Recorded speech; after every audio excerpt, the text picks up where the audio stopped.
Yeah, I mean, pretty good. I literally just got back from New York. It was what a pain, but Yeah. yeah, we're good here How safely. how was that trip? It was good. I was down for work, but yeah, I was just visiting a buddy down there for the weekend. But Nice.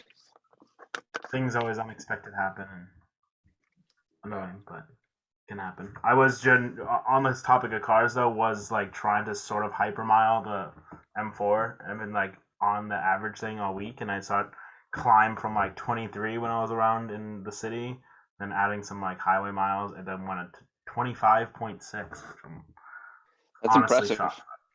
But yeah, I'm That's super impressed by it. I just went for the hyper mileage thing, and I I almost feel like sacrilege for like so on F80s. I think almost all the new M cars they have like the dial at the bottom. You know how in like all BMWs they have that efficient dynamics like stupid swingy gauge, and on M cars that one's gone and in place for just like your settings of throttle mapping and like steering weight. But like mine are always the same. Like I just basically keep in the most like longest travel, like efficient and comfort, like the most soft core settings. And so I'm like, I don't really need to see that. I know what I'm in. Let me just like use that gauge and then just go down the highway and use it. And I swear, like it totally changed my entire average. So just it like gives me throttle control. It gives me all the proper ways to like you know hyper mileage and drive a cool. car. I like that. If I Yeah, super hypermile my dirty. LR3, I can get 17 miles per gallon on the highway. Wow. Really, Mm-mm. it's not bad. Best Yeah. besting out the G Wagon by a whole 3 miles per gallon. I saw a Dude, that G65 today. It was ridiculous. G What color was wagon's it? It was optimistic. matte gray. That's dope. It was a matte gray Uh, 5. G wagon at yeah, I whatever It was a new 13 one is too. optimistic. no. I took a new body from Woodstock back to the dealership and I got 14. Now, granted, I think it was like 53-mile trip that I had to make. And when I started the truck at the very beginning of the driveway, my range was like 80 miles. So I literally had to hypermile a G Wagon and it was sketchy to say the least. You're like turning off the AC. It's like, maybe see. Let's see how much I can get from this one. Yeah, I, Or... I got on the highway and I was like, all right, I'm gonna turn the fan down and I'll open the sunroof for now. Yeah, that Hey, probably what was didn't the help last either. year of the G65? Because the one I saw was like looked really new, but it wasn't the new body 2018, style. 2018. 2018, yeah. So 2017 and 2018 on the G Wagons got the upgraded CLS screen, which is like those are the choice 463s to have, as you are so aptly wearing one. Um, because of that bigger screen, because the ones before that have like the dinky little screen with the same infotainment as like the 2010 Yeah. broad It has the screen. CLA. It has the CLA like command system, the basic Yeah, ass. It's like you have the It's most terrible. the G wagon and the CLA like share command systems. Yeah. Bet. Okay. I don't think G Wagon people care. No, My No, no, they I don't. mean no. they really don't. When I was in New York, I saw. I mean, obviously, you see a few just like in Manhattan. But I was in West Village, and besides seeing Ben Stiller, I will say that. But there was a G wagon that pulled up, and they took like the longest posery time to get out of the G wagon. You know what I mean? Like so that everyone sees it, and like to close the door was the click just to make sure everyone heard it. I was like, Yeah, these guys yeah, are the worst, dude. These guys the are worst. terrible. Oh, G wagon. What I was your saw a new shirt, Matt? Defender out and about today too, and I think the new Defender's bigger than a G Wagon. It definitely looks bigger on the road. Like a 110. I think so. The G65 looked like a tiny compared to it. I mean, 110. the footprint Yeah, has the never 110. been big on those cars. Yeah, the 110 for sure. Especially because like it was an Explorer pack, so it was kind of kitted out, it had a roof rack and looked. That green one that I saw was awesome. Dude, I They're love them. cool. I love the new Defenders. I don't care if they break every 40 miles. They just look really cool. And I saw 90, do look and I very think they're good. like the right size, but you know, that's what they are. Yeah, I like the it has the wrong the- axles on it. kind of school bus look of the 110 a lot, honestly. They're Just good, that- man. What did you see? Like one of the Land Rover Trophy ones that's yellow. No, Is it was that- green. that I looks showed like you a school the one bus. that had all the stickers all over it with the Yeah, gas can on the Yeah, that side one's and stuff. Yeah. So those guys were from the Manhattan area, actually. it's a useful car. And- Yes. Dude, honestly, yeah, With with it- those roads, it's basically an off-road course. With the steel wheels and the super knobbly snow tires. One of those guys was rocking a Patek that was like $300,000. I was like, oh, okay. Okay, I am too poor to look at you. Yeah, literally at a weightlifting meet in Latham, New York. Like, oh, okay. Oh god, dude, that dude has done some sketchy things. It's next Where's level your, Manhattan money. What's your car-related memorabilia / hat or shirt, Matt? I guess I'm not wearing one tonight. Yeah, you can see my What are you my- wearing? my Oh, Mercy Okay. Going Hako. S1 Mercy and the R230. Oh, there you go. Oh yeah, you can The see them. Mercy All right, doors fair enough. up. What's that? Do you have the Mercy doors up? Yes, of course. Yes, you do. Yes, Yeah. and Obviously. that's my Saab 900 turbo cab in red on tan. Go Saab. Saab Those are them. the only ones you can see. See from I need to here. get. Yeah, there's I have a Saab friend, and maybe I'll get him on this podcast sometime. But we should try touching on different manufacturers at some point because it's really easy to talk about Beamers or like Mercedes or Well, something. the but guy that sometimes- bought my V70R was a Saab guy. Yeah, Really? that Nice. he paid, what was it, 45,000 Yeah. for a he has 900? A crazy expensive Saab 900. That's like perfect. Yeah. I didn't No, even dude, think those those people cars are- were 45,000 new. He told me the record was 53 for a Saab 900. So his wasn't the record. You I don't know should who you should paid have over $50,000 for a Saab. That's utterly absurd. you should have told them you were so close. You could have just bid higher next time to beat that record. 8,000 away.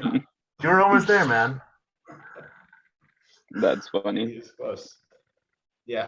So my V70R is now daily. Actually, where you just were, Cordera. Easy. Oh, in Manhattan, in Yeah. the city.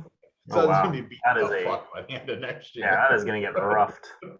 Yeah, I actually it's R.I.P. a war zone. Honestly, I like can't. RIP I to like. a once clean Volvo. I'm sure he'll be like taken care of. If he's in the city, he has. It was the money also to the take care of it. strangest sale I've ever done. Like the dude didn't even like really look at the car. He just handed me money, got in it, and went home. That's Like, awesome. Love that. It was weird. That is, I actually feel like you, those man. car buying experiences. It's just one and done. Don't have time to mess around. I had like one Yeah, guy yeah. buy I tires mean, from the one guy time. was super. The guy was super nice because like he legit had bolts fall out of the transfer case on the way home, and he wasn't even there. No, it's a dude. He's used to Saabs, dude. if he paid that money for a Saab, yeah, he's used to it. It's part of the He's Well, like, Land oh, Rover it's ownership is so just- charming already. dude. Well, it was a Volvo, but yeah, I guess it's part of the experience. Apparently, the standards did the low. PPI and looked at the all-wheel drive, didn't tighten the transfer case bolts. Well, He said they were both on top of the skid plate though, so it was all good. They didn't fall out. That's there you go. that's what it's for. That's, Yeah, that's what it's for. dude, honestly, a Didn't skid lose plate. bolts. Having a skid plate in New York, that is so sketchy. I don't know if I'll be able to drive in like the city without like some sort of shield underneath because that place, if I lower it, like I mean, it's bad. Wait, are you It's moving really to bad. New York? No, I'm not. I'm just saying, like, Okay. when I lower it, I don't know if I'm gonna Oh. get close to the city because it's gonna be doesn't Dangerous. they do it like race car style. They have on the front radiator, and then they have the oil cooler facing down, so the air travels down. So like Mm. at all times, the oil cooler core is like 5 inches from the ground. So instead of like having, I don't know, a skid plate. I mean, some people BMW has have a history oil pans. of like oil coolers and oil pans being way too low. Because the E30 and E36, like it was the lowest hanging thing on the car. Yeah, yeah. Same with Yeah. that baby. It's crazy. I don't know why, but I'm terrified. That's why you just leave your car stock height. Like my E46 was so drivable, no matter how bad the road was. I know. I'll be Get I'll on meet gravel. in the middle. On gravel roads in Utah. Once I ruined the wheels in Nevada, I took it on gravel roads in Utah. The safari car. Yeah. Safari That's a Safari. It's already E46. ruined. The That's back wheels awesome. are already ruined. Why not? Just go for it. Yeah.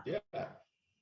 Speaking of Safari, just kind of tangent. A couple summers ago, there was a green on tin E46 M3 for sale in like southern Vermont that I saw on Craigslist, and it was like Mm. it was pretty clean. It was definitely like a driver's car. It was pretty like high mileage, like I think like somewhere in the low-ish 100,000 miles. But there were like 4 pictures of it on just like the most like remote Vermont dirt roads. I was That like, sounds like yes. exactly the one I would buy. I was like, yeah, Like, that yep, is this gonna dude buy that enjoyed one. this car thoroughly. Love that. Many stories. Yeah, definitely. There needs to be more Safari M3s. Why is that not a trend? I Outside think of it should be. something being ripped out of the car. There should be. What would you I do? Would you agree. just go E46? Was that what your standard would be? M3? Is Yeah. what's it? Yeah. move Matt back to Farah California, just made yeah. the wagon one, right? For All Cars Go to Heaven. Oh yeah. Shout out Zach Oh, Kaplan. Safari. Well, kind of. That wasn't like a It's- super intense build, but yeah. It was a budget Safari. Yeah, it's definitely budget Safari. Raising springs. Yeah, lift kit tooted E46 wagon. Hey man, does the job. I do like that. I like. Have you've guys seen the All Cars Go to Heaven, right? Or at least that one, at least an episode or two. No. He I makes a haven't good point. seen I think much it's of Matt Farah's like point is it's Matt Farah, not Zach Kaplan. Sorry about that. But Matt makes a point like he thinks lifted wagons can do 98% of what like SUVs of a modern day is. I know Interesting. Scott's gonna make that argument, but I mean, It's for not most, tall enough. It's not tall enough. all right, besides the SUVs, I think when we like now SUVs are such a broad, like there's most of them are just unibodies. I You know what I couldn't mean? get like an XC60 to replace the V60 either. It just also wasn't tall enough. Yeah, I mean that's what I'm kind of going Neither- at. It's like neither most people's proper ideas are SUV or a van. There's no replacement for a proper SUV. no, or no, a van. no. For a proper rock crawling SUV. No, I agree, but I think for most people's idea of off-road, more than even the average SUV owner like uses. I think practicality. It's not just off-roading. Like there's something practical about something tall. That isn't practical about a hatchback that's just slightly higher. I mean, it depends where you are because I like the GX was impractical in the way it was just so large, but that's because I was in the city most of the time. But Like the V70. it depends where you are. If you had a stock V70R, it'd work for many things because a stock one can go down dirt roads and stuff too. But yeah, you can use it for that. lowered. It's the wagon argument. Useless I mean, car. you just had both. Yeah, and the SUVs are much more practical. And the V70R doesn't actually drive that nice, so I'd rather pick the SUV anyway over it. It's kind of fast, but who cares about driving fast in a straight line? That's stupid. And it's handled like an SUV. It doesn't handle well. Yeah. And If you're gonna it was just- more I inconvenient agree. to park because the turning circle was that of Large Listen. yacht. I don't make fun of yachts like that. I 70, I that's see where you're 5-point coming turn. from. I respect where you're coming from, but I'm gonna have to disagree. Going Yeah. fast in a straight line is phenomenal, especially when you're in pure comfort. Piloting something of a yacht on Well, then you would like a tarmac V70R because it'll go is 110 miles an hour on the highway very comfortably, but it's a boat. perfect. Perfect. And the I would love wheelbase it. is so long, it's Point so me in the comfortable. direction of a decent enough V70R. Dude, they're No, too it's small for noticeable. What's what your funny, purposes though, are. I know uh, if they made a V70R L, that would be my car. wow, that would be a big fucking car. Like, That would be awesome. it's noticeably worse handling than like even my S60 in college. Like the extra couple inches of wheelbase really screwed up. It's so slow to change direction. Like that was the problem. Yeah, I believe you. I mean, I don't think But that what car if- was ever what really if the meant to be a person, like, canyon they- carver. The end user just like wants like sporty intentions, sportier like Then essence of it. buy Than, like, an an SUV. RS6 and not a Volvo. Volvo does not build a good sports car, so just don't buy Yeah. that. Buy an E46 wagon. A 325i is probably better to drive. It just Probably. isn't practical. Like the Volvo wagon is huge and it has a squared off back, so you can fit Yeah. so much crap in it. No But kidding. Yeah, I've just doesn't unsurprisingly have been that on the BMW wagon like bandwagon. I think it was after watching Jason Camisa's E30 touring video. I've just been Yeah, I haven't watched that yet, but I They're very much good. want They're to. good. It's exactly what you would think it is. It's just Jason Camisa nerding out and BMW is pretty good. talking about all those little Sure, facts. But Porsche's I do wagons see are your point there. If you're gonna also go for the sporty wagon, then there are better options than the Volvo. Yeah, I think the Ferrari FF is probably a better car than the Volvo. Possibly. Hmm. If you're looking at an FF, maybe you should just commission a flying spur into a wagon. An FF Yeah. is not that expensive. Well, what about a Safari FF? Now that we're on the Safari ideas, I'm sure it's gonna problem ruin with that is on that transfer key. Ferrari doesn't understand the roof rack lifestyle like Porsche does. So that you have to get like a sea sucker or something. You can't get a factory roof rack. Yeah. Well, Just a travesty because that Yeah. car totally wants one. That would be cool. That would be very cool. you'd just be limited by how fast you can go, which is kind of defeats the point of having a V12. But I guess it's the sound. I can't deny the Yeah, sound. the noise would be pretty good. Actually, Hmm. very good. But And an overly complicated four-wheel drive system that Really complicated. That thing would probably shit itself if it saw tires that are larger than. yeah, than the right. actual Try to put stock diameter. 31s. Ferrari would just not turn on. Be like, no, we're done. You're done. You're done. I think Yeah, I'm what wondering. is the best fast wagon? It's got to be the E63 for practicality versus speed. What And I in would terms get- of like one that's currently being built, Yeah, E63 probably because the RS6 is so sloped it's not actually that practical. It's basically a sedan. Which I would choose would be probably Killer class. E63, but I get the RS6. I understand it. Except it's I not don't know. that It's, practical it's tough. 'cause it's been ruined. I mean, they're by still the- huge. The thing is that they I know they have a sloping roof, but they're also like so massive and enormous now that it just doesn't matter. It's so big. yeah, it really is They're humongous. so large. Just being inside them, it's like Like S8 you would almost be better off getting like an S8 and just putting a box on it. Like you'd be Yeah. more comfortable. Yeah, I agree. S8 I mean, with a ski guard is definitely cooler than an RS6. what Those S8 are with so ski guard? badass. Fuck yeah. That's awesome. That'd That be would be great. so awesome. You would have to searsuck it, right? Or you wouldn't? Or would you do just the roof bars in the middle, like that look? I mean, you could probably do they make a Thule kit for an S8. I guess they have to. Yeah, they make them Yeah, for so then you can get tell them for a where your bars D4, are and ski guard just D5. builds it around that. And you open Yeah. your trunk and make sure it's not gonna hit it.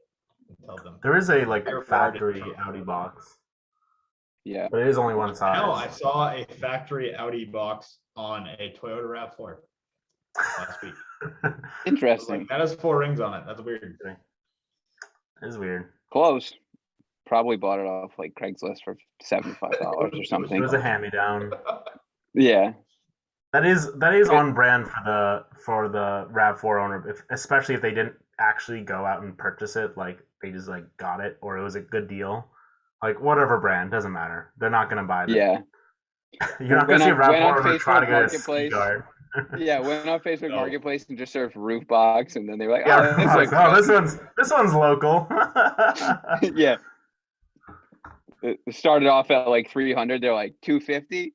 Okay. Yeah. Sure. All right. Good enough. I think the ski guard though is the least practical roof box because you have to remove the feet on one side, slide the bars through, and then it weighs like 150 pounds. So it takes 3 people to put it on your car safely. Is not a practical thing to own. No. That I is think not I would just particular. get a Thule Alpine like if I was gonna get a low profile, like nice looking roof box again. Wait, so if you were to redo it again, if you were to redo the whole journey, you would do it. Well, Really? yeah, if I would just get a Thule, like an Alpine, like a really nice looking low profile one, and wrap it. Yeah, Mhm. Yeah, I don't think I would actually get paint the it. ski guard. They're so heavy. And it was like once it was on the car, I was like, it's on the car. Not coming What off. are And they- that was why like are they so coordinate a team of people to come and lift it off. Why are they so heavy? It's just It's materials. all they have? fiberglass. It's not plastic. Mm. It's all fiberglass. So like there's no noise. Like there's no rattling, there's no buffeting noise, there's no wind noise. It was dead quiet. But Yeah. it was heavy. Yeah. So you said. Well, it's just Which the V70 use the R mass needs as a more weight. damper. So yeah. Well, that's always the problem. I remember when I used your roof box on the S4 back in college, and it was empty. The thing would rattle like no one's business. So you have to. Oh, some yeah. was plastic, and that was a cheap one. Oh my god. Thing was yeah. I think there was one time there was like a 36 rack rattling around in there. That was terrifying. I don't know, Code. I don't know if Oh, you dude, remember so that. bad. Roof boxes are so There, good. there was one day that Code and I like went out for an errand, which obviously turned into like, a drive of some sort. And there was like, a slightly opened rack of, Bush Light or something, who knows? And it was like making the biggest racket. It sounded like the whole car was gonna fall apart every turn we took. Yeah. Yeah, that's That was not a probably ski real guard. loud. Very loud. And it doesn't help that it's just like amplified inside there too. It's just like an echo chamber. Good times Roof though. boxes are cool, though. But I mean, yeah, but they're also, it's for as loud as they are and as many drawbacks as they have compared to the Sea Guard, they're big and they're light. It was easy to just pretty much wedge anything in there and you're just good to go. Yeah, ski guards also, because the crossbars go through it, so it can sit nice and low. It's way less practical than a regular roof box. It's Yeah, like, they're really you'll not lose- that. It's literally like a 2x6 in there, so you lose 2 inches of ground space Yeah, on an already low profile box. It's like literally. I mean, 4 feet. I was gonna say it's basically for like strictly skis. So if I put my snowboard boots up there, I couldn't actually shut it. Precisely. So You had to could take only the put boots off board as up there. well. Only board. Yeah. So like you couldn't put like the wet stuff up there like after a day of skiing. Yeah, So ski guard it literally means it is for your skis. it Yeah. is to guard your skis. Yeah. Yeah, exactly. Guard the skis. Protect No, your wait, skis. dude, it's efficiency right there. You signed into it. It's a ski guard. Like, don't try to shove that stupid snowboard in there. Yeah. No, it does not say boot guard. guard. Just It's don't not boot try guard, to put obviously. anything like other ski equipment in there. It won't fit. It's just literally the skis and maybe the Yeah. poles. Yeah, and it's like really picky about fitness, like thickness of it too. Because like when I sent this guy with a bunch of parts on the V70, and I tried to put like the mid pipe section I have that's resonated up there, and Yeah. the resonator was too thick, and I couldn't shut the roof box. So I had to put the mid pipe in the car. Oh my god, that's hilarious. Well, good thing you have a wagon. Yeah, Good thing right. you got all the rest of the room. Yeah, that thing was loaded. It felt really heavy. It was really hard to drive it actually with all the stuff because I had a second set of wheels and a bunch of parts and a way too aggressive clutch. It was terrible to Mm. drive. Hmm. It was so bad. Did you stall, That's fun. or were you just close to stalling? No, but the clutch definitely saw some wear, I think. Anytime I had to leave from a stop, it was like driving a truck. Oh, You could count the Well, amount of it's fun. times you had left. it sounded like an 18-wheeler. Like I had to be in boost to get it to move. Oh yeah. Yeah. That's always fun. Oh, yeah. Matt, you had a topic for today, didn't you? I really like the idea, so why don't you? Yeah. Well, what I do just you? so I don't know. I'm trying to think what even made me think of it, but just the whole like buttons for a center console and like dashboard experience versus like the screens. So kind of my introduction to this, I guess, if you will, was like MBUX. So like my time at the dealership, the introduction of MBUX versus the command system. MBUX is like, so that introduced touchscreen, and then it also introduced the configurable gauge cluster, which is kind of a subtopic on its own. But I really started to get frustrated with MBUX even after I like kind of figured it out, because it just like that, like having to go through all of the menus to get to some things that I thought would be relatively simple, something that should be relatively simple to get to, was just really frustrating. And from a technician standpoint, there were a couple times where we had like brand new GLSs and a couple GLEs come in with 48-volt issues. And that's the like the mild hybrid battery for those, and it runs all of the like MBUX and all the electronics for the main vehicle. They came in and they had issues, and it's like it's impossible to troubleshoot that and figure out like why the the seat back isn't working the way it should and whatnot. So When what do you need? Just you're replace the whole module? yeah. So we had someone who had a E450 wagon that had like less than 1,000 miles on it that bricked, and it had to get towed to us, and it needed an entire new 48-volt battery. And it was because like the start button like wouldn't move at all, wouldn't work, and none of the displays or anything would work or anything like that. And it's just like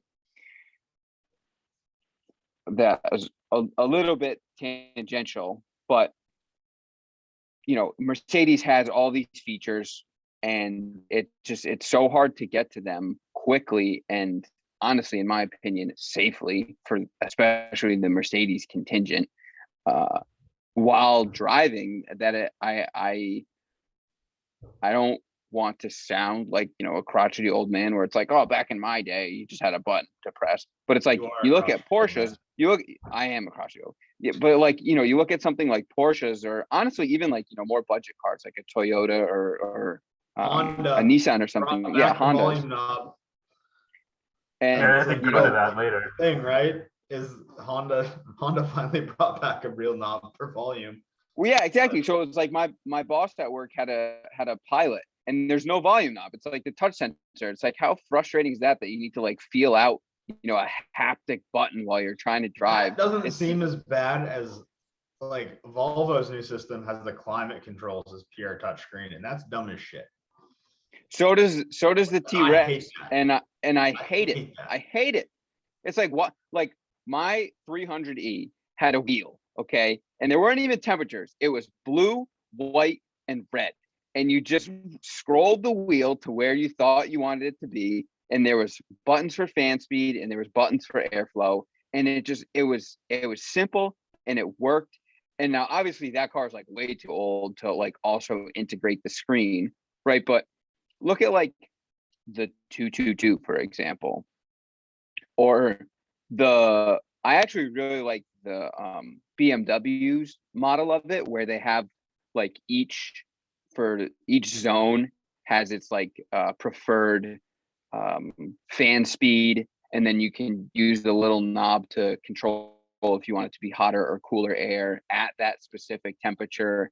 And it's just like, there are some things that should really just have buttons, and especially as those systems become older, I really think it's going to present an issue when you have, a 10-year-old E-Class or something, that all of these buttons, or like the new C-Class, the W206 has this huge, like, S-Class E tablet thing in the middle to replace almost all the buttons.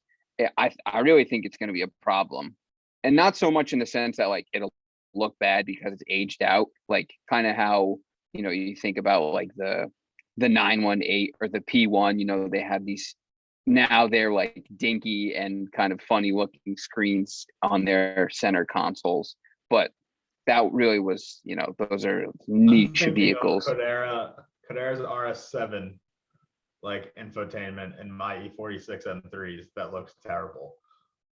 Like that infotainment dated one. Super dated the car. The R and SE2. Yeah. Yeah, like it's just not. The E46 is really bad. I have like two educated guesses on like diving into this.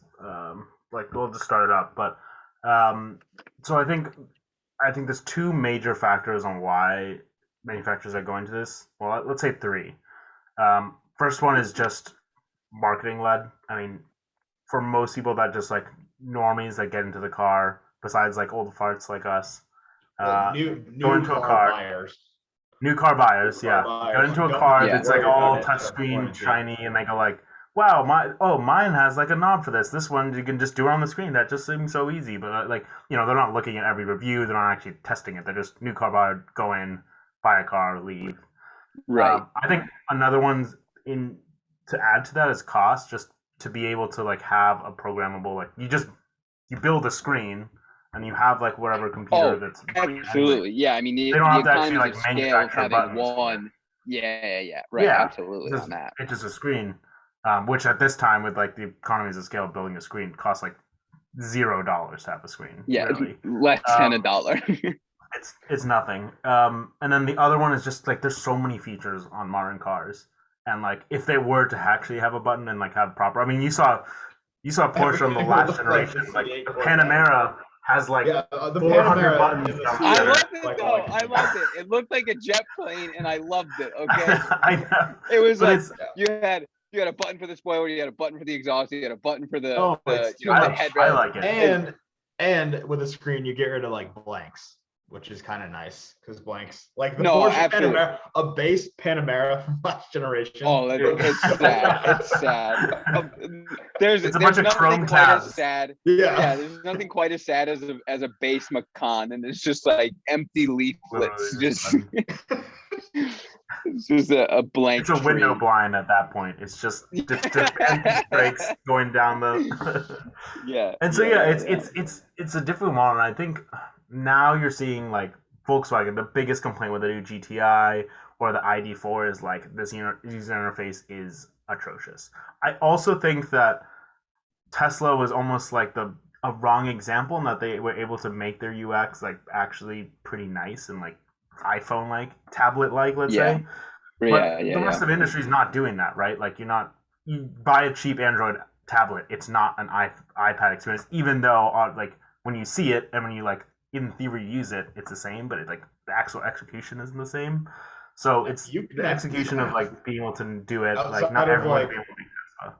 Yeah, outside of like the off-road and performance map modes, Uconnect's really responsive and it's like a phone. It's great. Is like, that's pretty much it. But probably no, Uconnect is really good, but like explain to me why in a Ram 1500 there's no buttons for climate control. It's like don't try and tell me that some dude who just got in his truck in a construction site wearing gloves doesn't want to be like, oh, let me take my glove off and do the touchscreen. It's like, no, he's gonna get frustrated. Yeah. Yeah, exactly. Like, no, What on the Wrangler, it's fine being a knob. And it has the same system. exactly. Also, just kind of to continue to bash it because I'm, just grumpy about it. Like the Audi interface is I find very frustrating with the one screen at the top for like all of your apps and other stuff, and then the other screens at the bottom is strictly for climate controls, whatever, and it's either off or it's on. And then like they have all these apps, but I don't know if you guys were privy to it or not, but there was an issue for quite a while where Audi Connect was not working, like period. So it's like you would have your login, your username and password, and then if you wanted to pay for the news or the weather or live traffic, all that stuff, it was like even if you were paying for it, it just simply did not work. And it's like, well, that's frustrating. People who buy an S-Class and pay for the weather and pay for all that stuff, and then it doesn't work, like that is not the type of clientele that wants to be told that their services are not working. That must have been the same team with like the Forza Horizon 5 launch too, where you paid play early and it just didn't work. It probably was the same people for that matter. That sounds familiar. Because none of those people know what spacers are, and neither does Turn 10. So, but honestly, I feel like they're like, so I completely agree. It definitely is like economies of scale, and like somebody who gets in a C class. I hate to beat the Mercedes bush to death, but it's what I'm comfortable with, and it's honestly it's a good example. So it's like the W206 now has the same or virtually the same center screen as the S class. It's like, okay, one, that probably saves Mercedes like, I don't know, however many millions of dollars it saves them by not having to have special trim and special buttons for the S class alone. And it also makes people who drive the C class feel better. But I feel like there could be a emphasis on the could be a good mix of like, you have your infotainment screen, like, think like any car, like previous generation to right now, basically, where you have, your infotainment screen, where you have all, your sub menus and stuff. And then you still have your buttons for like, like a quick button to radio, a quick button to navigation, a quick button to Bluetooth or some of the cars still had like the keypad, if you wanted to use like shortcuts for your FM radio or something like that. Yeah, I think the perfect example of what you're describing is the journey that Honda has been on for the last like 10 years, because they went for like 9th gen Civic and whatnot. They went to like touch everything. That's right? terrible. Like, it was terrible. Like volume was touch, everything was touch, everything was touch, and Civic I think is a good example because it's on the lower end of the price point. Like we're not trying to just be like, they have costs as very much of like a design requirement. But if you look at 10th gen sort of started moving away, and they introduced the volume knob back, which is really nice, but they still had like their kind of crappy Honda infotainment. But on the 11th gen Civic, it's the perfect mix in my opinion, because it's got the properly like iDrive mounted higher screen. It has a volume knob, a tuning knob, all your climate controls in like exactly where you think they are, with nothing like more. And it does everything you want to. You have all your menu system. It's pretty straightforward, but they went through the whole cycle that I think that Volkswagen's probably going to face in the next 10 years of like going too far, recorrecting, listening to the customers and what they actually don't like, which is, I hate that I have to tap this stupid touchscreen to change the volume or something, and then actually like go through with it and then like create a good design from it. And it's a balancing act too, because you can't only listen to consumers, because oftentimes you'll just create a terrible car but just listen to what other people have to say without any internal direction. But yeah, absolutely, in this case it is like a good blend of like finding the the good modern tech, but also like kind of what works. And we'll see where it is. But I think the luxury market's a lot harder to decide because then there's more of a we need to we need to fancy it up for actually like. Well, to it's be also like you interact with but- it in the luxury market. Like you push, like if you push it and it's just like capacitive touch screen, Yeah, how does it feel nice? yeah, because haptics Yeah. are Enough such to an make it feel important. premium in some way. Yeah, no, and I think you make a really good point with the Civic like that. So it's like they figured out like I don't know how they figured it out, whether it was customer reviews or just through their own All the- testing and All the marketing or above. whatever. Yeah, all of the above. But it's like, okay, so having a volume knob is very important to people because it's just that is the most effective way to like just turn your volume up or turn your volume down. Like nobody wants a touch button. But I remember there was some study that I had read or something. I want to say on like Jalopnik. This was like a while ago, but it turned out that like the average luxury market buyer liked when the vehicle didn't have or I should say like the less information that was provided when they were changing the volume, the better, right? So on like on Uconnect or the previous generation of Uconnect, it was like each time you turn the dial, it went up like half of a bar, and it told you like 1, 2, 3 through 17 or 20 or whatever the max volume is, and then like on some BMWs and on some of the Mercedes and stuff, there was just like a singular like loading bar, and it was like, okay, you're at this ish range. And then when there was nothing, people liked that the most because it felt the most premium when they just were, okay, I'm going to turn it up. And they didn't think like, oh, I'm at 70% volume, like I need to go louder, or, oh, I'm at 50% volume and this seems too loud, let me turn it down kind of thing. Which I thought was interesting because, there seems to be such a focus on displaying as much as you can at once, like especially with the configurable gauge clusters on some of the cars now. It's like, you can I have hate those.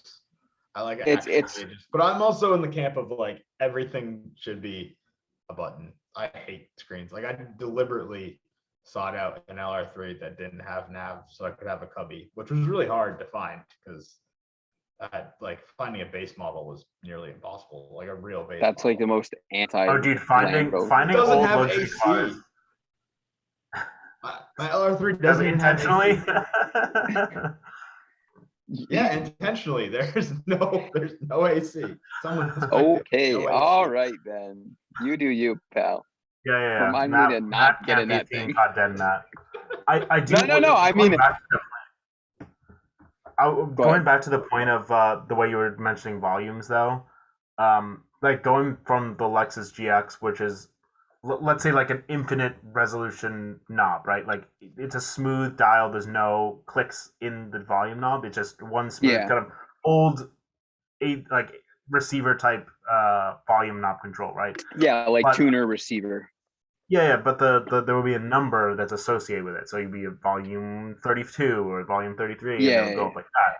But then when you mentioned BMW and the M4, there's BMW, the way they approach it is like noticeable clicks, right? In each time you click it, and there's like Yeah, increments, my but car's there's no like that actual as well. number. I just like the the loading. Rolls Royce way, which is the heaviest knob that's ever been created, and it just goes dunk, dunk, dunk. It's the best. Is it like the iDrive controller then?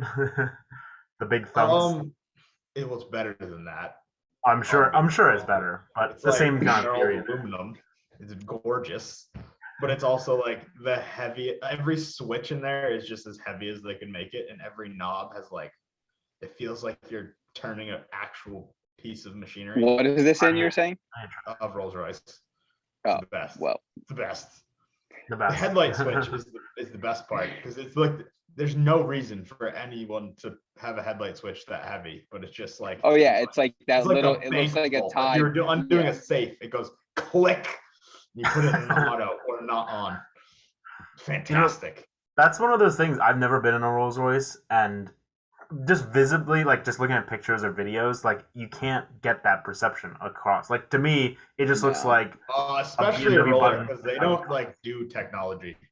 Like Yeah, they're it looks really- so bare, and it looks like in a lot of cases the buttons are just like BMW remanufactured with like a crystal on top of it. But the way you describe like the feel, that's the stuff that really matters. Yeah, It's- like the headlight Yeah. switches Really are like that. The climate control things are like, and they also use words. They don't use like numbers or bars. Right. man. So exactly. So the rolls still uses the scroller, and it says like warm and cool, and you just like Yes, you know yes. go from red to white to blue. And then there's a and mid. then- I think it's mid. I think it said mid for the middle. Yeah. But like Yeah, it it wasn't does. like I wish it would have just been mild. I wish there were. I wish there weren't any. mild. Yes. There's Temp- three I love, Temp- how steps. they're, temperate. I love how they're just dedicated to the English language. They're like, no, if you don't know English, like you Yeah. can't. Yeah. Yeah. It's like literally. all of Paris in the way they were with the French, but it's just like they try to usually use like icons just so that it can be used all across the world. But Rolls Royce is like, Well, no, yeah. no, no. I think Rolls and Bugatti understand that screens date a car. So they just try to They really do. I mean, mentioning the way you said the LR3, every I was gonna say every luxury car that's from like the early 2000s, there's like a 90% chance they went full spec on it, like navigation system, phone Yeah. system, blah blah blah. That was the RS4, and 10 years later, it's just the most I antiquated mean, you stuff. can So see finding it a with strip like mall- Ferrari and the F430 had a different mindset than when they went to the 458 and up. Because like the 430 doesn't have a screen, even though it has nav. Like even if you got nav, it didn't get a Yeah. screen. Yeah, It's Yeah. fantastic. So it looks relatively timeless on the inside. But So I think what about the once you start Roma? doing the screens, it ruins it. What? So what about the Roma? No. That new steering wheel is awful. Awful. Yeah, Yeah. I'm not a fan. That's gonna age Not a fan. real poorly. There's no way that's no. gonna age well. It's gonna age like leaving pasta out on the counter. gonna turn Lamborghini still moldy. does lots of actual buttons and switches. Yeah. They do. Yeah. Well, But- they're still using the RNSC screen. I was gonna say, have you been in an Aventador? They're using Audi from like 2009, dude. Yeah, It's so funny. Literally though, the same that screen from the smoking Gallardo tire- one. Aventador, like the newest one, the ultimate or whatever, the last Aventador, and they were going through like interior shots, and it still had like the Yeah. Audi four corner system, like Yeah, the big love buttons on each corner. Like Jesus, it's that's what they're going with. But I mean, but like to Lamborghini's credit, it's like okay, they've been making the Aventador for 10 years when that system was new. So like just milk every penny from that. But yeah, I mean, like, That's hilarious. I completely agree with like the cars from the early 2000s when they introduced tech like that. But I don't know. I mean, I guess we'll have to wait and see how this tech holds up. But like even something like Tesla, where it's like it's not really a luxury car, but that is like the sole command Please piece don't call them a luxury brand.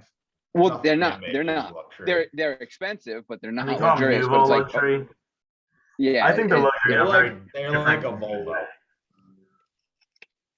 They're Chloe, the what'd you say? same bracket. I think they're just like I think they are luxury, but it's not in the traditional senses of why we understand things as luxury. If that makes sense, like nouveau luxury. I'm gonna call it some other term, just because That's it's not like a good term. That makes it sound negative.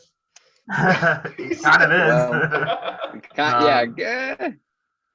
But it's a new approach to luxury. But I mean, there is. So I went to the Lucid store over the weekend. Yeah. Oh, I saw one That's on great. the road. Actually, Did you really? Oh, nice. I actually see Yeah. one really roll. it was like a couple hours, or I don't know, maybe like the following day after you sent that picture. I was driving and I saw one like making a left, and I like saw the taillight, and I'm like, no way.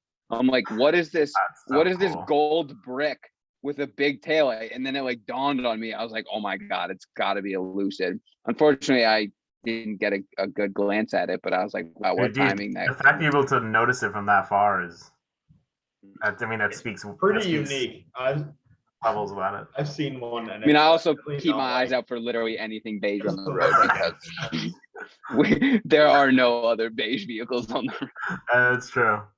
I mean, yeah, I can spot a Camry XSE versus an SE. Did So the Lucid you look at, John, did it have the two-tone interior, like where the front and the rear seats are different? The Civic Type R approach. let me look at my photos because I don't remember specifically. They were booking out just looking inside at the interior. Like you had to get a reservation to look into it. So like the most I could see was from the outside because I opened the rear door while they're having a private viewing of the car. Oh, And like the man just goes right after, he's like, "Excuse me, sir, this is a private viewing." I'm like, I literally opened the door. Like I just wanted to see the door cards, and she was like, "It's empty, okay? Like there's a private viewing." I'm like, oh, Jesus, but Sick. mm, Thanks. sick. Thank you. I'll just go kick rocks. Yeah. I can't tell. I can't tell. I really didn't get a good look at it on the inside, but I was honestly just staring at the rolling chassis, the skateboard of batteries most of the time. Yeah. But I it's do pretty like. cool. Speaking of another thing that I do like is they had this like little display. I don't know if you can see it from there. Not quite. accurately. Okay, Wow. that looks terrible. But they basically have this little coffee table that's open with a glass like ceiling on top, so it's like a display case. And they have I don't know what his name is, the head designer, like his inspiration. So it had like a bare aluminum 356 like picture, and then all these like different like basically silver with tan and wood accents, and that's one of my favorite color That combinations. just So they sounds were like just he like likes Porsches. it Silver does. tan and wood just sounds like Porsche. Yes, Man. raw aluminum look, and CGT spec. it's so good. It's so good. Yeah, But it's I was timeless. geeking out about that because I think it's just such a good color combination that's pretty timeless. But It's not as good it's looking as Lucid the looks Taycan, great. though. What's up? No, I think The it does look Taycan really is good. better. The The Taycan looks like look is so much better, like the Yeah. design. It looks like a spaceship. Yeah, It but does. that's apples to oranges because the Lucid is essentially an S class and the Taycan is essentially a, I don't know, RS6 or an S6. Like it's, that's sports car versus Yeah, I luxury think- car. They do both look very cool and unique, unlike the Model You can S. actually fit people in the back of the Lucid. But Yeah, I do know where agree. you're coming from. I mean, I think it's a really cool approach. I think it's just like a Tesla. I mean, the way they're approaching it is like it looks properly built. Like that one was even a pre-production, and you can tell like some of the panel gaps were like bad, and it's a completely new car company. But I mean, it just felt like a more well-built machine, and that's even before Well, driving. or is having the a interior wheel. better than a Tesla? Because Yes, Tesla interiors are garbage. they are terrible. No, they're proper. That's like for the 45 milliseconds that I was able to look inside and touch the door card. Before it It was nice. Yeah, before getting yelled at. They look good. They look really, really good. And it looks like they care about like traditional luxury in an electric car this time, as opposed to Yeah. Tesla that adds just CLA I parts mean, to it. for all intents and purposes, Tesla basically just an electric matchbox car that you can fit. The thing is that Tesla could just step their plastics up like just one notch, and it'll feel markedly better than the way, because it's like you get in and you just like do the squeak test to any of the panels and they all start like Yeah, everything inside it's the like- Tesla acts like It's like that. let me just squeeze a on. red Solo cup to cover up the It's- it kind of is just like literally just one step up, like just put a little bit more effort into the interior and it will be better. Like the leather's not that bad. The design's obviously like the minimalist but pretty good. It's just material choice. It's like GM 90s kind of level. That's Oh, aggressive. like leaving off the top half of the steering wheel. Oh my, that there's a post that's been floating around of AMG GTR or something with like a crazy interior. It's like this like light beige and like very nice like tan color, and they turn the steering wheel into a yoke, and like I don't even care that it's a Mercedes. I cannot stand the stupid yoke design. It's so frustrating. I just like, what is the point? I don't get it. Wasn't this the natural trajectory of like the race car inspired? I know like the Teslas, so you can see the Yeah, screen, but but like it's flat bottoms are practical completely thing, unnecessary in cars. An people still LMP1 like- car has a steering rack that is this lock to lock. I know, Your it's like an car F1 doesn't. car, Yeah, it's just. and it's like people it think that they doesn't do. work. Yeah, but also to that same point, it's like why does the general public need to be able to purchase a Plaid? Like your average, what's that? Because it's fun. But it Because isn't. It's like it America. makes you nauseous. It's not fun. Like, People but just even want to like beat the other person. even like a and- Model 3 Performance or something like that. It's like you take like the average driver who like, probably went from like a Prius into a Model 3 and you have instantaneous torque. It's like that is the last thing that Yeah, but you bad can drivers need. silently drive like a dick. Yeah, but it's like, I don't know. I feel like there I feel like there should be a more low end kind of like manageable electric vehicle for the people. Yeah, but it's not really how electric cars work though. Like when you pick a motor for power, you can feed it power and it'll go fast. And you need that size electric motor helps with things like range. Like the electric car efficiency is different than internal combustion efficiency. And I understand that. Much past that, I do not understand, but I do understand that. But I just feel like there should be like better, I don't know if you want to call it like mapping, throttle mapping or whatever. I mean, they could literally. It's all electronic. Like you can have you can have a Plaid motor and it just be programmed to only have 300 horsepower. I mean, that's Right. Yeah, but then Very it's just as expensive. So why not give I know. the full Well, then, no, because- Then you get the Elon packages. Come on, that's a Yeah. $10,000 package right there. Yeah, That's enough. the EA Sports DLC style is just Yeah, like, exactly. I just Wouldn't the I just think Elon it's way be like, dangerous. for $10,000 It is in dangerous. the future, your electric motor will make 1,500 horsepower at some point. It's That's just the Elon there way. is going to have to be, and I hate to bring this up, but there probably at some point needs to just be like a government intervention of like this is not okay. Because if Well, you just that- leave it to the free market, it's just gonna get worse. Well, Like it's already all crazy want because the Hummer EV is coming with 1,000 horsepower. the Hummer, yeah, dude, Lucid has 1,100 horsepower. I know. The Lucid, Actually- the only Oh, thing something. I think that what was it that was faster than the Lucid from like 40 to 100 that like one take had ever tested was like a hypercar. I Yeah, think it was like the Senna or something. Like, it's genuinely insane. yeah. Yeah, that's And- terrifying. Like the Plaid, if you don't put a Chiron in launch control, the Plaid will beat it. Like it will just decimate it. And I'm like, why do we need that? Why is that necessary? It's to sell, man. I like that's at It's this to- point. yeah, it's I to think sell. to get The Hummer is gonna break everything because it has it literally has 1,000 horsepower and it's on 37s. yeah.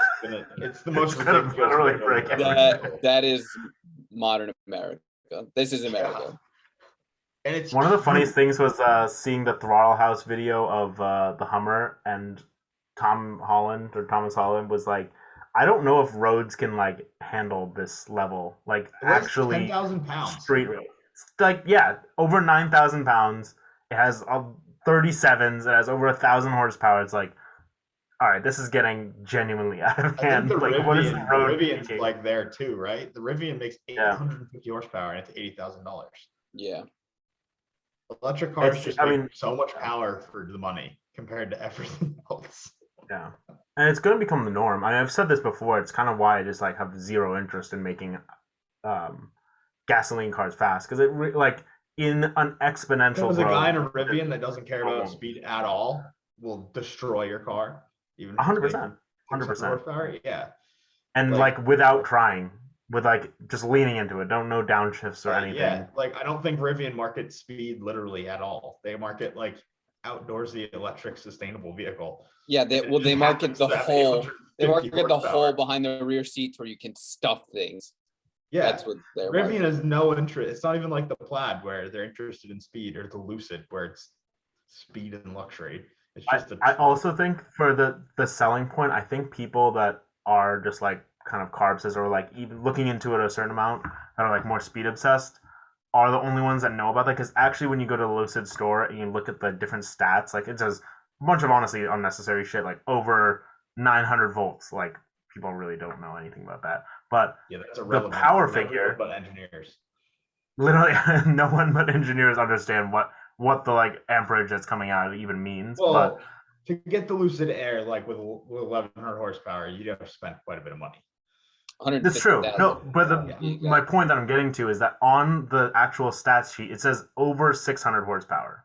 Critically, like it doesn't Probably even the mention model, the Yeah, but 1100. it's probably the base model, which is insane. It is, which is insane because I remember is overhearing $70,000. there was like a nice old lady that was asking about it. I think she was like an environmentalist because all the questions she was asking was more just like EV, environmental friendly Yeah. stuff. And then I think she asked the question about horsepower, and like the salesperson, like knowing that wasn't her intention, was like, it's just a Adequate. crazy amount. She was like, it's just an unnecessary amount, but it's a lot. It's gonna get you into traffic. Like it's like enough. And I'm like, yeah, Enough. it's more than enough. It's fucking.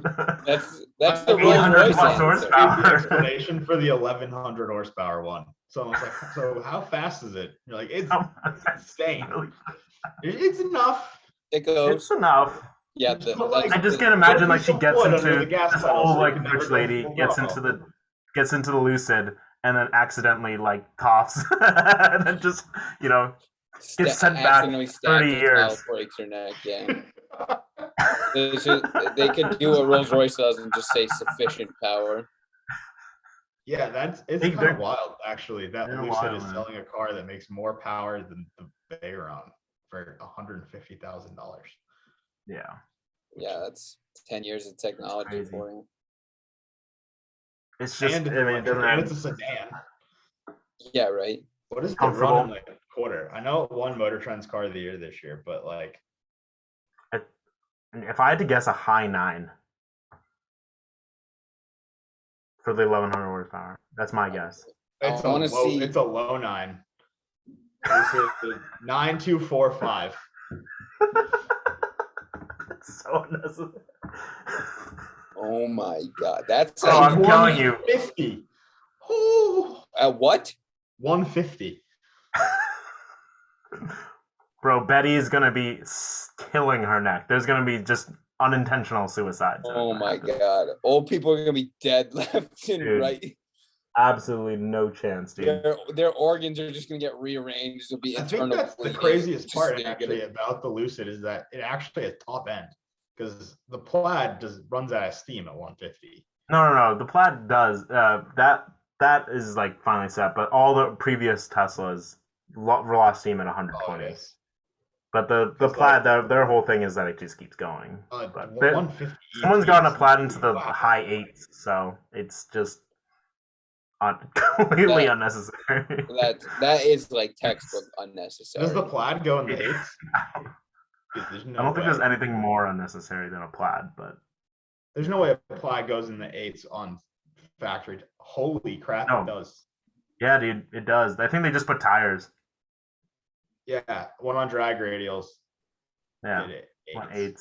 So on street tires, it also runs a 9.2. So Lucid Yeah. and the Plaid both run 9.2s. Or you Yeah. could get a demon. I don't know. Yeah, No, and you'll set lose. it up and go slower. You could have a Demon on skinnies with one seat and lose to a full weight Yeah, sedan. a full weight luxury sedan. Yeah, that would cost almost the same. Yeah, I would love to go to some like drag event with like the SRT owners club or something like that, and everyone's like prepping it with like feeding whatever 110 octane fuel, and they're like all prepping it up, and you just show up with a Lucid. Yeah, Like a because baby everyone knows do that. Teslas are fast. I feel like the Lucid would be the surprise Show one up for the SRT group. Like, what is this? They just throw them Yeah. off. Oh, I love that. Show up with a Rivian. Yeah, Actually, right. Yeah, because that probably that probably That didn't will- run close to the 10s. It's I, got- I love how like silly like Baymax, Big Hero 6 like Disney the Rivian looks because it is faster than a T-Rex or a Raptor or whatever, and those are just so like red-blooded and just like masculine and stuff, and you just show the Rivian, it has these oh my like God. oval eyes and just like it looks Yeah, like I Apple totally product. agree. I love the aesthetics of it. I love that fact. It's just so silly. It's like So- having a Miata with like 1,000 horsepower. You know what I mean? Yeah, And the a Rivian will run 11s and go 0 to 60 in 3.1 seconds in a truck. That Well, yeah, isn't I even think what is it, marketed as fast. 835 horsepower? Yeah. Yeah, Yeah, it runs I'll in the do it. 11s at 110, which is and it's pretty crazy. like the same price as like a loaded T-Rex. And it runs a half a second faster than a Yeah. T-Rex. And it isn't the size of a city block. Yeah. Although it's Yeah, impressive that's that Dodge's T-Rex fault. is They that Dodge fast didn't have to on make 35s. the size of it. Didn't have to be that size. I know, right? Like the I'm missed on it. Typhoon and the Cyclone were like fast small mini trucks. Ooh, that's a Yeah. good build idea. Get a Rivian, slam it on awesome tri-spokes. On saw blades. Yeah, make the Cyclone Rivian. That'll be That cool. would be epic. Like a pretty sweet. Rivian with like a full cab, right? Like think like Rivian Tahoe slammed would be my Yeah. jam. I would love that. Like a Typhoon Rivian. Yes, precisely. Yeah, that'd be pretty sweet. That would be great. You make sure Yeah, to get an so 80s I'm decal on the hoping- side too. I'm Oh, it hoping would- that it would like, totally fast be teal. EVs I hope these fast EVs make the internal combustion drivers cars go back to being like fun focused. not That's what I'm. Yeah, power that's the rush. big thing. Well, Code and I have had a similar conversation for a long time. We've had this Like, I really hope conversation that's the multiple case. times. What's that? I really hope that's the Oh, case. yeah. It's like even if a 765 LT runs barely faster than a Lucid, at what point does like making the McLaren faster actually gain anything? Yeah. Just I like, am go starting back- to see that now in like the anti-EV hate of like this movement, seeing especially when like say Motor Trend posts like, oh, the Plaid went 8s or whatever, and the comments in them, as toxic as they are, like, yeah, but I want to hear my car, blah blah blah, and like that conversation that they're having, and instead of, oh, mine goes Yeah. faster, blah blah blah, is like the stuff that actually starts to matter. It's like, oh, I like the way this sound feels, or I like the way this blah blah blah feels, even though it's completely subjective. Like that's I also starting think to they get- just haven't seen a Tesla go. Oh, Like, I 100% agree. 'Cause They've if they only did, seen it they online. go, what? Yeah, want I agree. that. I agree. I agree. Yeah.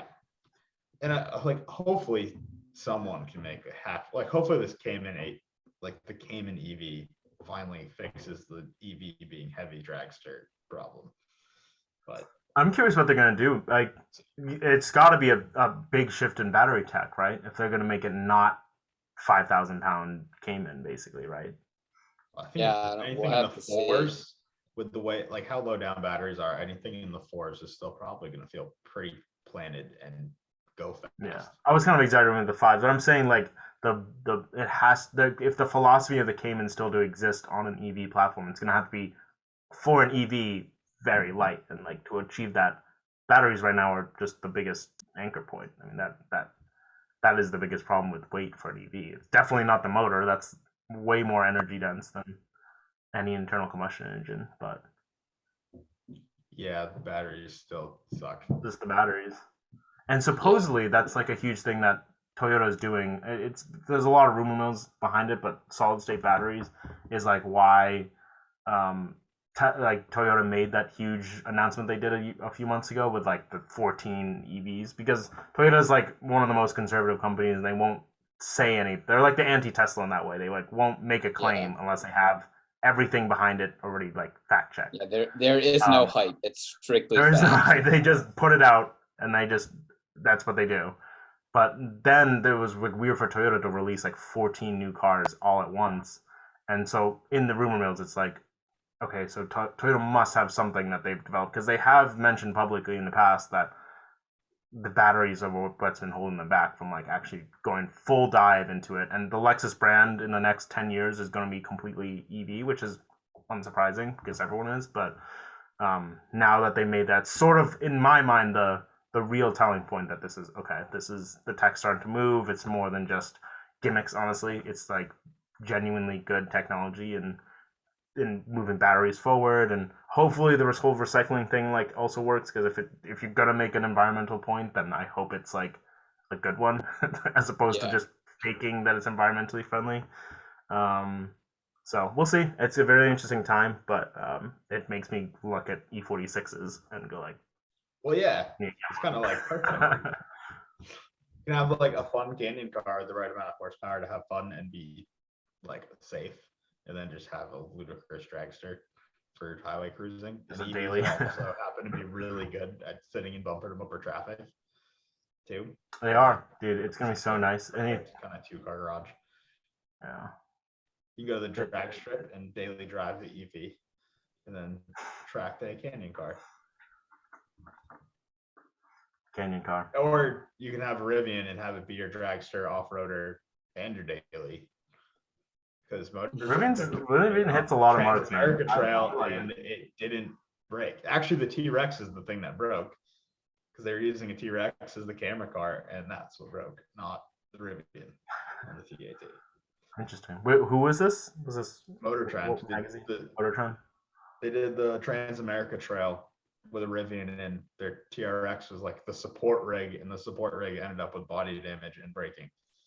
I didn't know Wow. And the Rivian didn't? Yeah, no. Wow. Worked. That's impressive. And the TAT is like all the way across America on dirt. Like the whole thing's on dirt from one coast to the other. That Wow. sounds It's that sounds grueling. terrible. Sounds like a bad time for my back. But Yeah, that people- sounds fun for like 4 hours. Yeah, Rivian is Not- pretty impressive. And I mean, like long 4 way 4 up, hours, it's the dude. same Catch kind me of with a way. 2 hours in. Like long way up was like EV motorcycles and Rivians going from Patagonia all the way up. They gotta do those Land Rover journeys where they go like 3 continents deep or something. Yeah, that might be a problem for EVs. I don't think Once there's they're able to gonna be do that, EV that's camel they're trophy very anytime much good. soon, But Yeah, can the Rivian ford through 3 feet of water, or is that a no actually, go? I'm sure it can, because like it Sure, you can. doesn't ingest water, and it has a sealed battery pack. So like the Sure it would. Jeep with their plug-in hybrid, like with the 4xe, can wade through a ton of water because it can go on electric power alone and not have the engine actively trying to suck. That's it up. actually awesome. And Land Rover showed it on their old Defender that converted to an EV. It could ford through more water than the non-EV. Yeah, you can just fully submerge it. Defender. I don't think you're gonna be floating in it, that's for sure. No, not But you can- exactly. I mean, if you fully seal it, lightweight. you're good. Yeah, It's pretty yeah, cool. that shouldn't be a problem. That should be As actually long less as of a you have problem like a because there's no air. GSCI, it's not gonna like kill you. You can have a circuit breaker like you have in your house, where you Yeah. also have high voltage and water. Honestly, the biggest problem there would just making sure the connectors are like properly sealed. Yeah, and, Like yeah, everything and else, if, the battery if is the seal fails, you can kill it in milliseconds. yeah, immediately, yeah. But- That'll be actually really interesting. I'm curious to see off road because that will really test it. And on more than just like the water, my biggest fear would be like a puncture, like a rock hitting like an underfloor of like a battery The tray. 4xe got some real serious skid plates, and they put the battery like in the truck. Hmm. So I'm sure. Yeah, didn't you Rivian's say doing it like something bumps similar. into the trunk? Armor. Yeah, you can't fold the seats flat in the 4xe because Yeah. the battery sits there. Hmm. Like the Jeep really thought about that on like the 4xe Rubicon. I haven't even The looked at the Rivian 4x8. probably thought the same stuff. I mean, if you put enough steel under the bottom of it, you're not gonna puncture it. You'll just slide. You'll have a big slider. Flat bottom probably helps off road too. Yeah. At G-Wagon and damn side pipes. Yeah, The the 4x8. G-Wagon and its side pipe show the fault of the internal combustion engine off road and rock crawling. Scott, if you moved to California, what if you got a 4xe instead of just Wrangler that you got? Well, I think I might do that because the logistics, like, one, I'd have to get a mortgage again, which means I can't get a new car because you have to go through that whole process. So Yeah, I don't think I'd keep the jail order if I move. I'd have to get a mortgage, buy a house, and then probably a 4xe because California. And it'd take over. yeah. like, Dude, you'd be in California. It just I would Keep I would just keep the drill doors out- off all year round. I would drill out those 3 spot welds for sure. That would keep the crate from working if it meant I could charge at work and be full EV. But, or I can just, spend the same money and order Rivian. 4x's are expensive. Rivian. Yeah, if you can get. I mean, what's a wait list on a Rivian? It's got to be long. It's got to be long. I mean, That's Johnny Lieberman. He ordered a green on yellow or a yellow on Yeah, green. he if I did. moved, I might just make the Land Rover work, and F-150 Lightning's also there too, right? Like, that's a reasonable Mm. price. And once they get rolling on an F-150 Lightning, that production's gonna be fast because they know how to make F-150s fast, Yeah, like Yeah, they Ford do. does. That is, you're not wrong there. print them out. Literally. Wait till Rivian say that it will take until the end of 2023. Yeah, screw that. Or Lightning. Yeah, yeah. That's Or what Lightning. Rivian claims, and I bet with the way things are right now, that's like mid 2024. I'm gonna be honest. Yeah, Yeah. I would not I trust hold my Ford's breath supply on that chain, one. especially on something like the F-150, a lot more. I'm just curious about like where at certain points, like with batteries, I just at least with the mining that we have like in place now, it just like we would be consuming batteries at such a crazy rate, and I just don't. Yeah, think we but can- battery recycling you can do. I'm not. It's like less a worry of the recycling part. It's like just right now to like the increase of new EVs Yeah, that are it turns coming out out. the just the countries that have volume. control over this stuff are all terrible countries. So Yeah, shocking. That's like Yeah, the same one with of oil. it's also the same with oil. Oil, it's Yeah. not different. Yeah, I think you just gotta go lesser of two evils I mean, and make the- renewable the- energy at home and the charge it. dangers of consumerism is just print new cards. Yeah, let's solve our Consumerism, issues right. by buying more shit. Yeah. Destroy more stuff, use more stuff so we can have nice More new shit. stuff to feel good. Need more shit. No, it is an interesting time though. I mean, I'm conflicted because dude, EVs are for most people they're just so good. I mean, I know everyone wants to have like these case studies of like, oh, like what if I wanted to travel to Siberia, and there's no EV charging Well, stations yeah, that are in right. my Everything EV is kind of getting cheaper too, because like East Coast Defender just did a Tesla swapped Defender 110 build, and it was 250 grand, which is what their gas powered Defenders cost. So like it's not extra to have something old rest modded to be an EV now with the same power. Yeah. Like it had the same power as the LS3, and they charge the same for it. And it's the same with like Twisted does Defender conversions, and their electric one is the same as the LS powered one. That's what they charge. So Restomod stuff might even be going that way as you get more and more. Yeah. speed. Like on the recycled battery front, an old battery can be bought and turned into something. Honestly, for speaking of resto-mods though, I mean, I don't think there could be like if I were to be the ultimate code and like my ideas of what I picture myself as having like an old Bentley and EV converting it and having that as a daily, because there is just No, I nothing don't cooler think you than want that. that. That sounds good in your head. It's just But it's Old so Bentleys cool. rattle and creak and squeak, and you Whatever. hear all of it. It just looks cool. All of it. Look at it. I could not imagine driving an old, like a Defender already makes enough noises. Like that's fine. Like you're not going to hear anything extra. It's just still going to be a shitbox. It is my ideal, like a totally ideal mindset, but I just The so aesthetic cool. is Yeah, the aesthetic is what I'm there. going for. the I think it's aesthetic. an old Jag, like, oh, what's the, probably like some old Jag XJ EV swap would be really cool. That'd be Yeah, really- 86 XJ12L Levy swap. That's the only issue I have with like sports cars. I do want like the sound. I guess because XJ with the V12s like never ran anyways. That'd be a good like swap, but Yeah, they also had GM 3-speed transmissions that were like 30 years old when they were using them. So Yeah, that's actually, speaking of the sound, that's one of the things I'm interested in with the Cayman EV is like Porsche has been pretty open about sound being really important for them to make an EV sports car. So I'm sure that's, it's just They will gonna come up with sound like some another kind of Jetson solution. mobile. I don't think it's gonna be like that. I think they're I think they're try gonna do Porsche, they're trying to Jetsons make it Part 2. kind of mechanical sounding.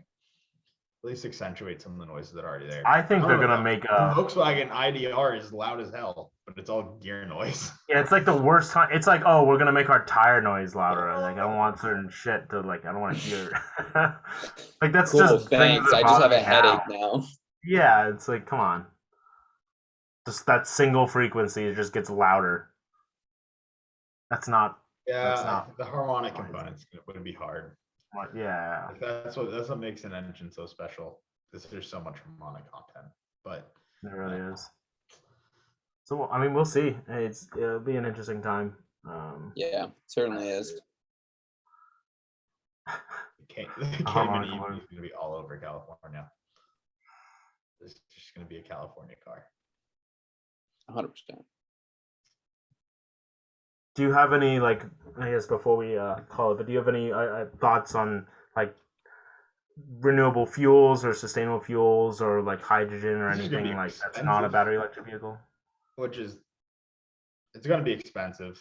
Like race gas is expensive. You can still get leaded fuel for dragsters and stuff, but I don't, why bother? No OEM is going to put development into internal combustion engines right now. It's No. just, it doesn't make sense. So why also develop synthetic fuels that you can't directly profit from? Someone might do it for. Well, there's only 3 that I know of that are F1, which I guess doesn't really count as a car company, but they've committed to doing, because I really do think they couldn't be a Formula E, but they need the sound component, even though the sound's not a V10 anymore. They sounds like shit. So I don't think the current Formula One cars ever. I think, but you gotta have some are sound. exciting I don't- at all. It's, I equally watch a Formula E race, but I also don't like F1. I don't think the noise is good or inspiring. Sounds dumb. Fair point, but I also think NASCAR that makes it's still a good step noises. above, like Formula E. I really don't vibe with it, I mean, but That's because Formula E cars are slow. that too. That's They the are problem slow. with them. They're not That too. fast. But and they just like can be. I mean, they're not going to just run all Volkswagen IDRs or something like that. So Well, that'd be a Um, really cool race series. it'd be rad. But it also would be like a very short race. Be a very were the very other short two, race. Like though? speed. And short Um, racing is not a bad thing because long races are boring. So Porsche's the other one. Sustainable fuels. They said strategy for 2023 or 2030. Sorry. They want to have. They basically created a new division within Porsche for a synthetic fuel. It's like the biofuel stuff, right? Yeah. Based on algae, I think. It's really expensive right now. It's like $115 a gallon or something. And then the Wow.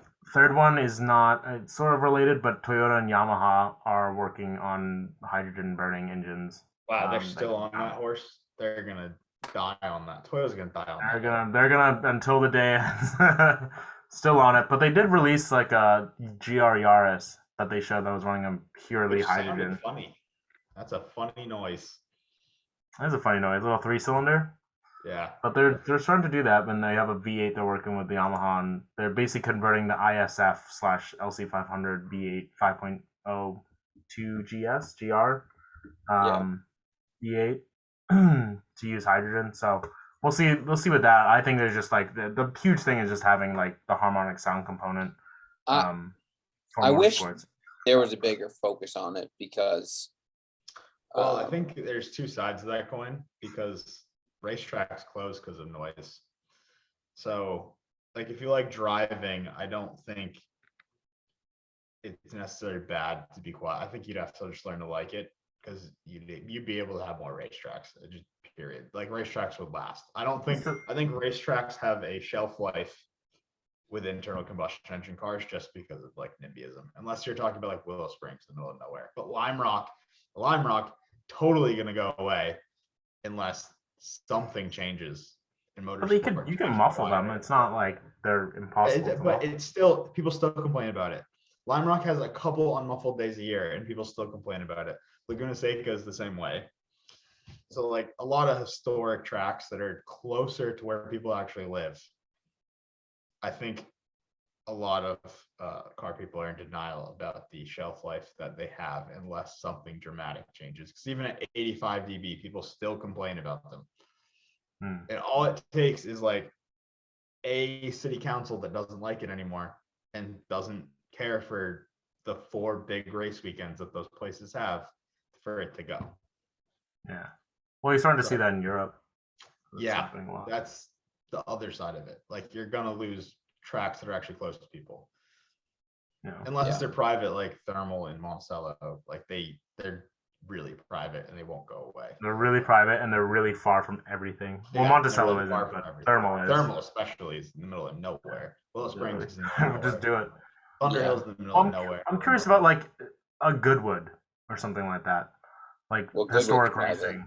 Yeah, but that I know it's Goodwood private, has but I what, mean, like 3 weekends a year. And yeah, it's yeah. a huge thing in England. So I But what think is it it's a gonna? little different. How long is? I mean, we're gonna still create. It's also fossil short fuel. sprints. Goodwood's only 40 seconds. The shootout's 2 hours long. It's Yeah. not like it's allowed all the time. Like a race. Yeah, but you weekend still allowed have the the entire heritage racing.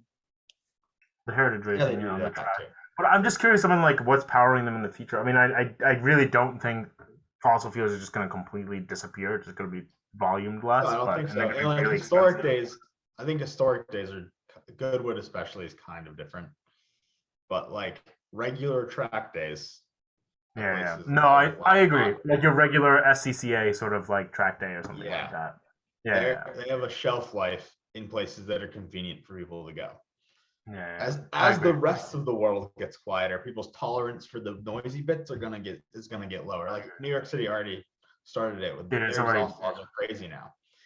So Dude, as it everything is. starts to get quieter, the racetracks will have to get quieter too. And I sound like a 85 grumpy old dB. man. I sound like a grumpy old man, but I agree with it because, like, when you're in the middle of the night in New York City and someone in their fucking track hawk is just revving it Oh to no, no I end, agree it's with so it. fucking 'Cause I live annoying. by the beach and idiots on Harleys ruin it. Period. Yeah, yeah. I hate it. I don't like loud things that much anymore. I see both sides to the coin. But it's just like Yeah. you can still have like just like not in the city kind of thing. You know, like I Yeah, I oh, fucking absolutely. love loud engines, but Like like not in someone's backyard. yeah, no, just like I don't know. It's hard, especially for us on the East Coast though, because you can't just like go to the like California or Colorado or something. You just Yeah, no, it's in the middle Oh, of nowhere. 20 Then you minutes. can hammer on the car. There's no and one you're, around. no one can hear you at all. But in East Coast, you have to drive like 7 hours to get where someone can't hear you, and then Yeah, it was 20 Yeah. like 20 minutes for me to get to where no one would hear me anymore. like, Scott's easier. I can't. I literally can't go anywhere unless I go to Maine. And that's Yeah, about the it. roads suck. Maine or like maybe parts of New Hampshire. Well, Yeah, definitely like parts White of Mountains and stuff. Yeah, Yeah. definitely. parts of Also, New Hampshire is probably the place to do it because freedom. Yeah, except not freedom because they're like super. They like cut down on all the speeding tickets and stuff. So that's where they go. They don't have any taxes. They're property taxes. They don't get enough money, so they just write Yeah, ridiculously the large speed traps speeding are kind tickets. of annoying. Like driving to Mass, Yeah. they always speed trap it. But So, yeah. less freedom, but I agree. I mean, Not New freedom. Hampshire's also will probably stay on their New Hampshire train for a while, so they'll be the last to adopt them. I'll just be curious to see Yeah, it. they will die before their freedom goes away. They'll either live free or die. That's right, baby. Welcome to New Hampshire. Oh my god. All right. Well, on that note, great Yeah. seeing you boys. We'll seeing ya. We might have to do another later session because I'll be away this upcoming weekend again. Oh, that's fine. And yeah, but we will talk again soon. Thanks, guys, for tuning in, and we'll see you next week. All right, guys. Yeah. All right, peace.